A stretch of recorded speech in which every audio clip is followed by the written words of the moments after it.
आमेरिकीय dollar तुलन में भारतीय टंका अत्यंत दुर्बल स्तर में रही। सेथिपाई सरकार, रिजर्व बैंक, आमदानीकारी एवं विदेश में पिलामानंको पाठ पढ़ाउथबा किंबा विदेश भ्रमण में जिबाकु चाहुथबा लोक माने चिंतित होई पड़िछंती। काली मुद्रा विनिमय बजार में कारबार समय एक आमेरिकीय डॉलर मूल्य 83 टंका 45 पैसा होइथिला। एहा थिला भारत में डॉलर सर्वकालीन सर्वोच्च दाम। कारबार शेष बेलू से सामान्य सुधार घटू ताहा 83 टंका 43 पैसा बंद होइथिला। आमदानीकारी अधिक डॉलर किनिबारु ताहा महंगा होइथिला। स्थिति अधिक बिगड़ेबा पूर्व भारतीय रिजर्व बैंक हस्तक्षेप करिथिबा अनुमान करा जाउछि। कारण ट्रेडरଙ୍କର କହିବା अनुଯାयी 5ଟି सरकारी बैंक डॉलर बिक्री आरंभ करथिले, जहा फल उपलब्धता बढ़िबा कारणरू एही अमेरिकीय मुद्रा मूल्य रे सुधार घटिथिला।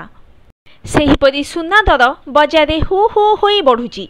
गत किछि दिन मध्य दर आकाश छुआ हेलानी। गुरुवार भुवनेश्वर बजार में सुना मूल्य प्रथम थर पर 70,000 टंका पार होईछि।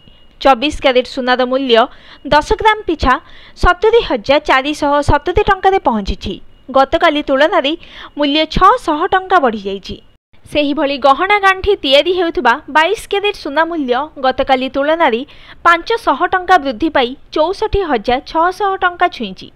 तेबे अन्य केतेक शोरूम ने 24 कैरेट सुना मूल्य 10 ग्राम पिछा 70,250 टंका एवं 22 कैरेट सुना मूल्य 64,400 टंका बिक्री होईछि।